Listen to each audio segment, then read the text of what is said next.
Hello everyone, my name's Israel. This video is talking about Graiandra.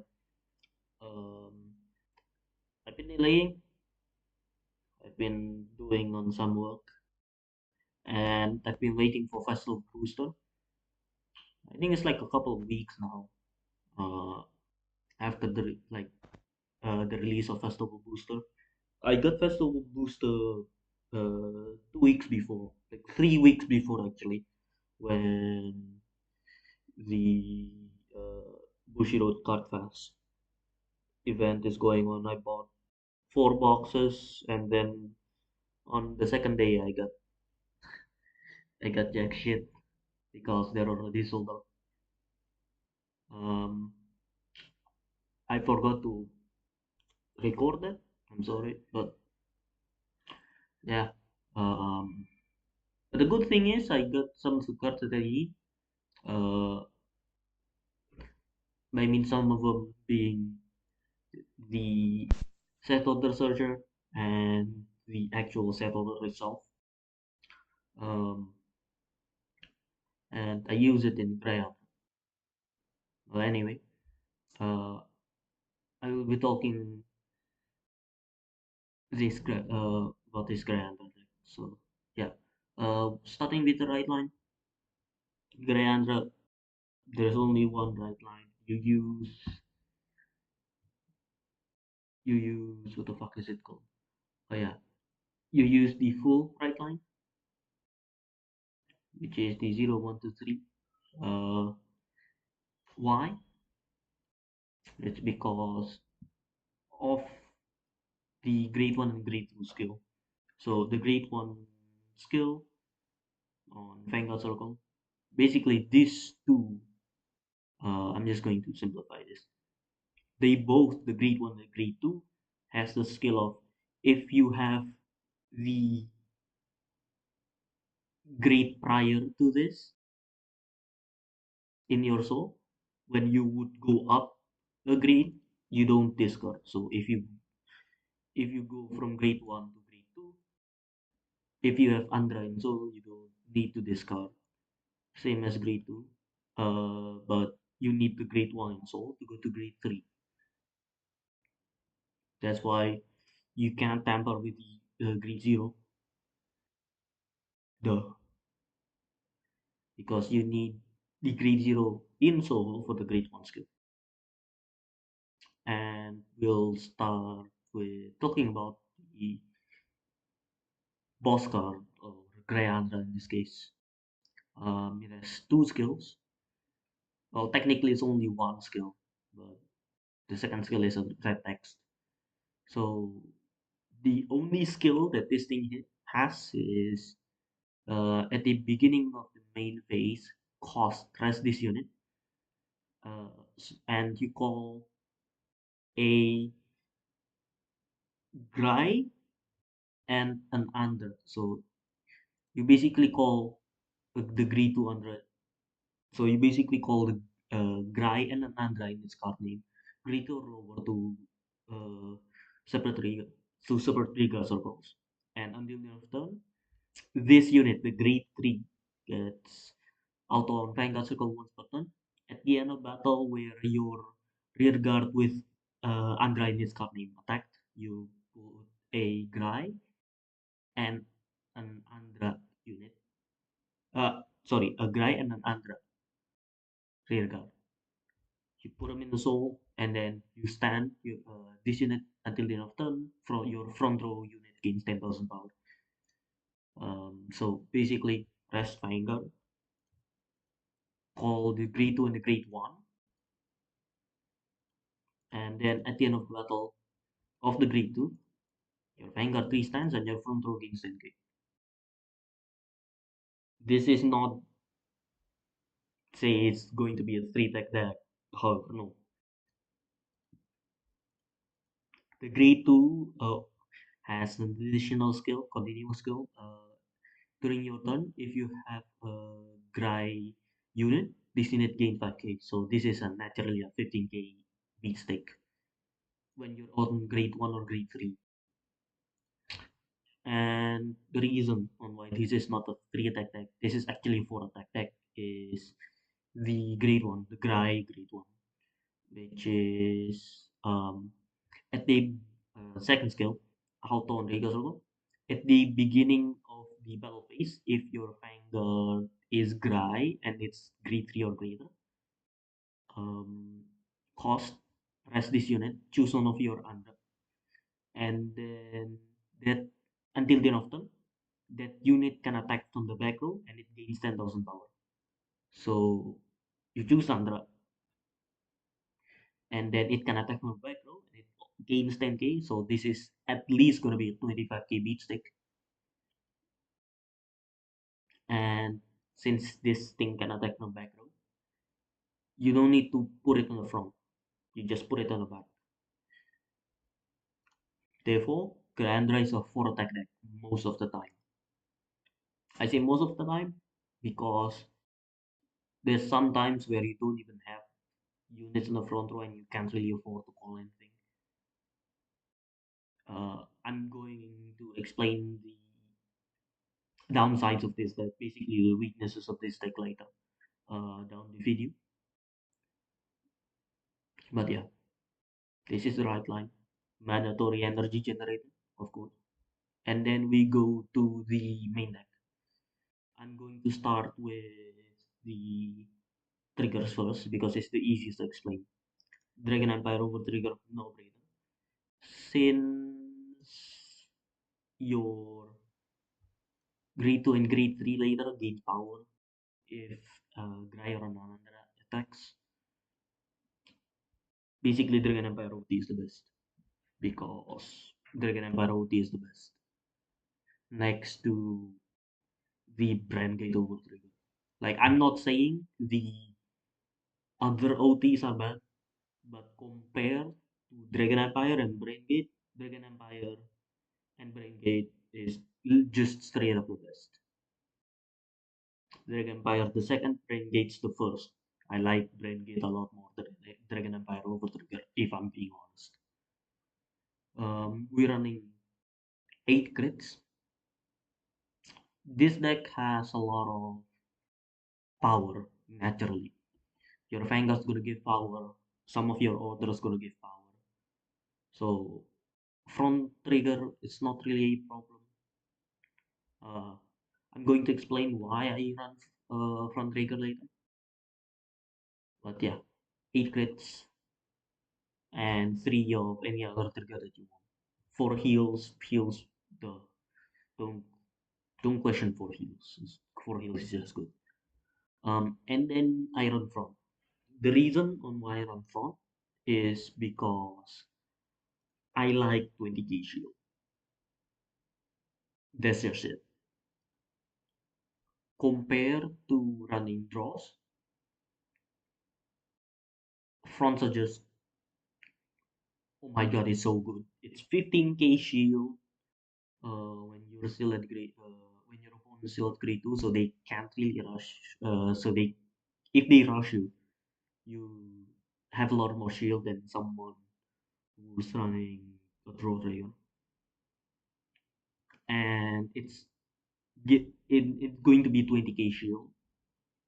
So if it's an awkward 28 to your Vanguard, you can just drop a front and then go to the next attack instead of placing another 5k. And you will see later some of these cards are like it's pivotal. You want these cards to be on your Rhaegars, not your Guardian Circle. So yeah, that's why I run fronts. And the extra power is also really good if you wanna double down. If you're doubling down on power, but if you're not doubling down on power, if you wanna play safe, draw, go play draw. There's absolutely no fall. You cannot fuck up your triggers. Well, you can if you're not running crit, but yeah, fronts or draws. There's not really that of a like. There's not really that much difference because your front row is already gonna be big, and you're on 4 PG. In this tactics, I run for us like four of the normal PGs, the rare PGs. Not I don't run any elementary in this deck. It's because the meta right now doesn't really support Elementaria. There's not like other than Shiranui and Duar, there's no really much reason to use Elementaria. The new Elementaria is great, but you're still running. In the end, you're still fighting against someone who has a crest anyway, like the Shiranui crest or the Luar crest. So basically strike exits, unless you're fighting against Mushigin or the crest Tokunamu. But that's basically just extinct at this point. So yeah, and let's go to normal units. I'll explain why you run why I use these orders later. For Persona rights, though, I run three of the Grade One right line in my main deck, so I run a total of four. The reason why is because there are certain times where I don't get this card, veteran, because I'm running the new set order. If I don't get this three, or even if I don't get my um, cycler from DZBT-02, I still have backup options to give my give my attacking Andra plus 10,000 power more. So yeah, that's why I run three. And if my grade two gets retired, it's not gonna get retired. But my grade one's more important than the grade two. That's my opinion. But some people also run extra grade twos. I don't. I only want to run extra grade ones because the extra power helps. If you're fighting against the Drujul, the grade 4, your back row rear guard's always gonna get removed. That's why I run this. It's just because if I have this in hand and I have nothing else that I call in the back row, then whatever. I call this extra 10,000 power on my first attack. And I have Xerxes. Still a grade 3, a really good grade 3 in this set. The first skill is auto on the front row Riga circle only. At the beginning of the battle phase, counter plus 1, choose a Graior and an Andra unit, and then it gets 5,000 power. If you chose, you draw a card. This is your draw engine, and then this also gives you power to your grade 2 that's attacking on a back row. So with the grade 1 is 25k, with at least one of their says it becomes 30k. So your back row is going to accumulate a lot of power. And if you have two on the front row, it becomes 35k. It becomes awkward to guard. It's because you need 25k. If they're running draw trigger, they need to put two cards. If they're running front, they still need to put two cards. But the difference is that if they're running draw, they need to put an extra 15k. But if they're running a front, they can basically put anything else. So yeah. And the second skill is also very powerful. It's auto on regular circle. When your Grai or your Andra unit attacks, if your opponent's creature or greater, until the end of turn, this unit gains 5k. So this card basically becomes a 23k beat stick by its own, because you're gonna attack with Andra from the back row, and then your Vanguard gonna attack and it has Grai and or Andra in name. It's basically named Graiandra. So this gets plus 5k, another 5k becomes 23k. And then we have, like I say, veteran. It's from the new festival booster 2024. Like I say, released 3 weeks ago for the pre-release, and then actual release is like a week ago. So it has two skills. The first skill is when placed, Soul Blast 1. You choose this set orders, this specific set order with the name, and then you put it into the order zone. You don't put it to hand, you just straight up put into the order zone, and then you shuffle the deck. This is very useful because you run in this order, and if this goes to hand, it's very bad because you want to play this order. So, and this order is a grade 3 order where when you play this, you choose one of your Vanguard. Until end of turn, it gets auto on Vanguard circle once per turn. When this unit stands, until the end of turn, your front row unit gains 10,000 power. So basically, it becomes a persona. With Grai, with the extra 10k, before persona, your front row was already gaining 20k. With persona, your front row is gaining 30k. But you need to play this order. With this grade 2, you don't need to put it into hand. You can just straight up set it and forget it. And then it has the second skill. During this turn, if this card's chosen by the set order, like this grade 2 set order, the one that he searches, this unit gains 5k. So on grade 2, you can already have a 15k booster. This set order is a grade 2 set order, and it has the skill of in the what the fuck is uh auto in the set order zone. At the beginning of the battle phase, choose one of your back row rear guards and it gains boost. It's a very powerful card. In my opinion, it's like very nice to have a 15k, like at least 10k booster because you're placing a great one on the back. Or if you choose this card, it becomes a 15k booster. Just very nice. And the best part, um, this card chooses anything. Yeah, this card just basically chooses anything. So it can choose a grade 3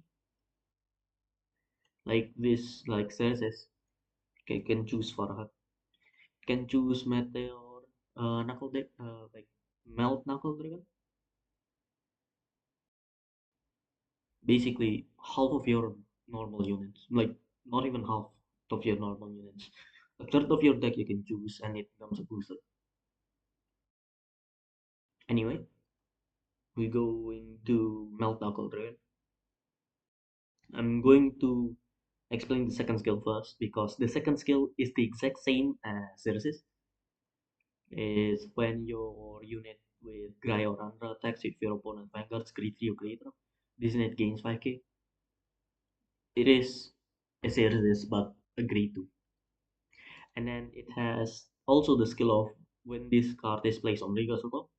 If your Vanguard's a grade 3 or greater with Gry, you can Energy Blast 3 and you draw a card. This card is really nice because you're not using energy for anything else. He is the only one who uses energy naturally, like in the core, and you don't need to wait like 3 turns for EB7 and draw. You can just EB3 draw, and then you have two of this. You can EB3 draw one, and then you call it again EB3 draw one. Very nice. And then I'm running two defensive rows. So if you put this card on the front, intercept, defensive row goes to hand. Next turn, you place this EB3 draw. Basically, making the ability of your energy generator useless. And then you also run the DZBT-01 cycle, the grade 2, the one where when placed on Guardian Circle from hand or when discarded, You counter plus or EB3 to draw one, and then when you personalize, uh, when this card is placed on the Ikasuko, every personalize, counter plus soul blast, counter plus one or EB3,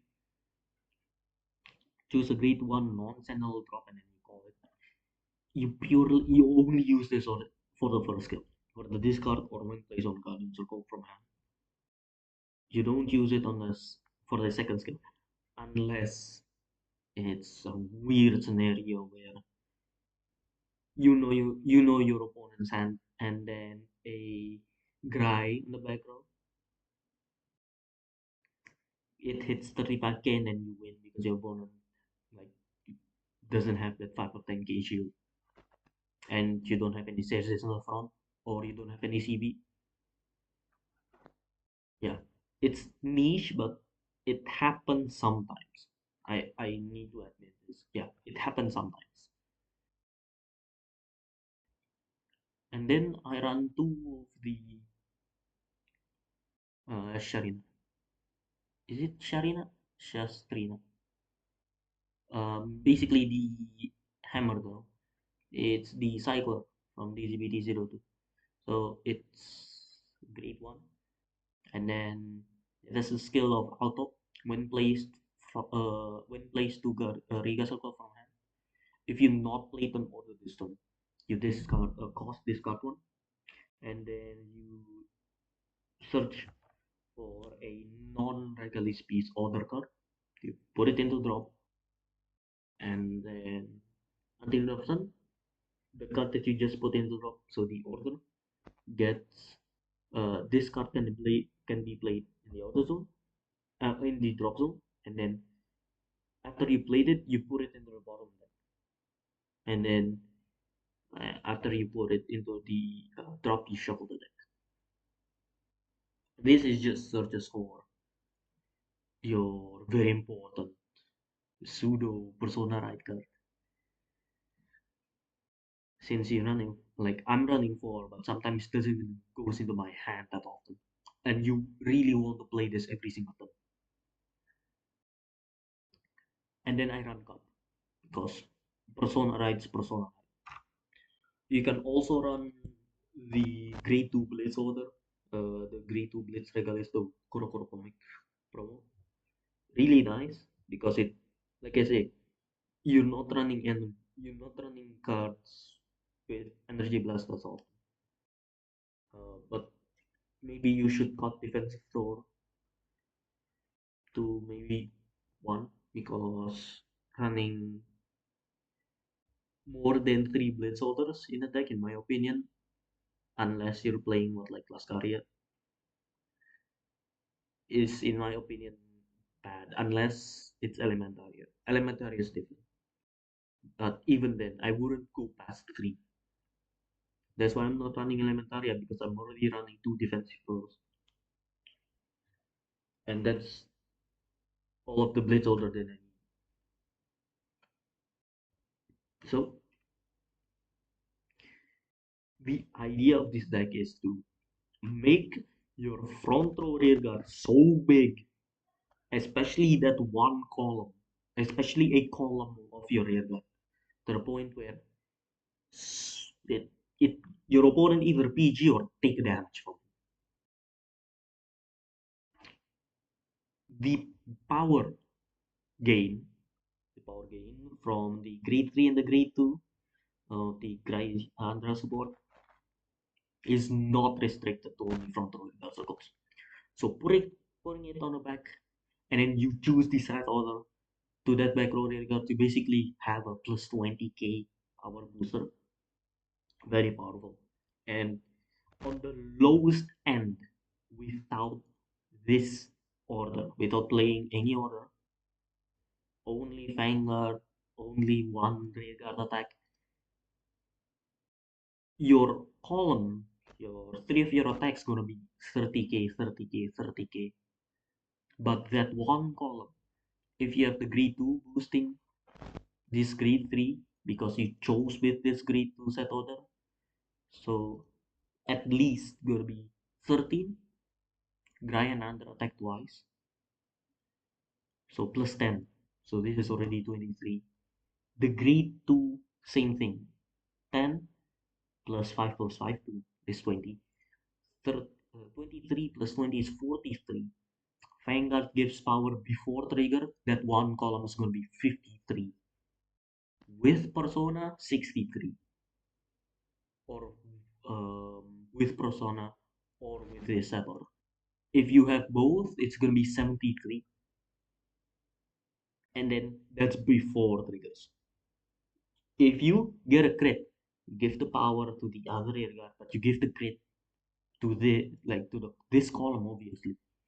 Basically becomes a UPG this or you either damage or drop your OT, and sometimes even a single OT doesn't guard it fully because at the highest peak of just getting two triggers like Persona playing this set order, like playing this order, having the grade 3 being boosted by this grade 2 or grade 3. It doesn't even have to be the grade 2, it can also the grade 3 boosting itself. So it's going to be 23, 43, 53, 63, 73. Two triggers, let's say I check like a crit and heal. If you put everything on this regard and you know your opponent doesn't have a PG in hand for certain, this thing becomes a 93 power rearguard if you just check two triggers, if everything goes your way. And it's not even hard to do that. The hardest thing that you can do in this deck is to mulligan, bro. Because this deck works by itself. You don't need to discard for riding twice. So if for some reason your mulligan is five triggers, you mulligan five and then you get five triggers again. That might be one of the only ways where this deck actually breaks. But in terms of hard breaking, this deck doesn't do that. It's extremely consistent. You don't need this order zone. Like no, this order where you play it and then front row gains 10k. If your Vanguard extends, all you need is this set order. And even if you do not have this set order, even if you don't get the searcher from the actual searcher, the grade 2, and then remember this grade 1 searcher order can search for any order card. And when you search for set order, that set order goes to the order zone, not the bottom deck anymore. It stays in the order zone. If that somehow, like if this card doesn't even goes into your hand at that whole game, you can just call this grade 1 because you're playing three in the main deck. And because I don't know what to put, because I could run the grade 1 cycler, the grade 1 EB3 remove from Festival Booster. I find this, I find that card redundant in this deck. Doesn't really do anything because your right line does not discard. The whole reason on why that grade 1 exists because your Vanguard discards at least twice. This right line, you discard once, you forget about everything else. You don't need to discard anymore. So this deck, in my opinion, is an extremely friendly deck. Like you don't need to think with this deck. The best part is that you can give it to a new player and they will probably teach themselves how to play this deck in like 5 games. It's so brain dead to the point where I gave this to my friend thinking he thinks that this deck is shit. He plays it for 3 games and then he thinks, wow, this deck is very playable. But that is after Festival Booster, like before Festival Booster, this deck is somewhat meh. You substitute this the set order searcher and the set order for one more of the Ghryaundra and two of anything else that you want. Um, the anything else that I want, I basically put one more of this great one and then Shinri, just one Shinri, because I don't know what to put anymore. And because this deck plays normal order like it's fucking nothing. And you know what? You could even put four Shinri in this deck before Festival Booster. I tried it, it's not for me, but I can see someone liking that. Also, this deck is the Graiandra himself in Japan. I built this actual deck. Graiandra's 50 yen. It's 50 fucking cents. This whole deck without, like, with Farhad, with Cup, with OT, with this PG, but I don't run elementary. I don't really like it. Like, even if you run elementary, this deck's gonna run you only, what, like, Farhad in Japan is like 1,600 yen, so $16, like 16, $20. Let's say I convert this into English. Farhad's what's gonna run you at the very maximum $30 each, but you can substitute this for something else. You can substitute this for, you know, the Grey 2's last one, the Kofa gun. You can substitute it for that, but I don't really recommend that because this deck doesn't really eat that much CB. Oh yeah, that's also one of the great upside of this deck. This deck doesn't eat resource, just it doesn't in the first place. Just forgets that resource exists because this deck only CB outlet is Farhat and Cerzis. Its Soul Blast outlet is literally only Valtran. If you see this whole deck, there's no card the Soul Blast. You only have two cards the Soul Blast. Like EB, you have Meltnagel and Farhan. Yeah, it's like it's fucking brain dead. The most expensive part's gonna be Farhan. I counted this. This deck's not gonna run you over. This deck's not gonna cost you over 10,000 yen. 10,000 yen is too expensive, and that's like $80, 80 to $100. If you get Farhat for cheap, maybe let's say $18. 18 times 4 is gonna be um 15, 3, 12, $72. Uh, if you get a playset, like, but most likely playset of this is gonna fetch you around $100. Welcome to Vanguard. Cup, cup in Japan, it's cheap. It's only like 1,300 yen the last time, and I've checked it a couple of days ago. And you don't need to run any Regalis piece. You don't need a Regalis piece.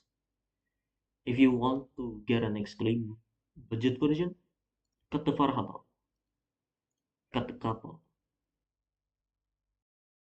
put really literally anything that you want, put anything. This deck's not gonna fetch you over 10,000. This deck should not fetch you over $100. It should fetch you over $100 if you get Farhat and the cup. I don't even think triggers are that expensive anymore. OT Senshiranu is a thing. OT has gone to the dirt, been overprinted. So yeah, it's not only budget friendly, in my opinion, it's noob friendly, It's brain cell friendly, aka you don't need to think the slightest. This deck just works, and even if you play really suboptimally, this deck could win just because of the sheer amount of power that is on the board. Yeah, this is all the time that I have for today. I know that I yapped for maybe what it feels like 15-20 minutes now. But yeah, I believe in this deck because this deck is good. I like this deck. And I think I played this deck more than all other decks. And that's saying something because I play UG 99% of the time. Just last week, I play more Graiandra than I play UG. And I usually play UG in about 7 hours. Every single time I go to locals, I always play UG. The fact is that I come through this deck rather than Eugene is fucking insane. It's addicting because you don't need to think. And you can teach someone with this. Like I said, noob friendly. Yeah. Anyway, like, subscribe, anything that you want. I don't care. This is like even though I should, this is just a hobby for me. So yeah. I'll see you later.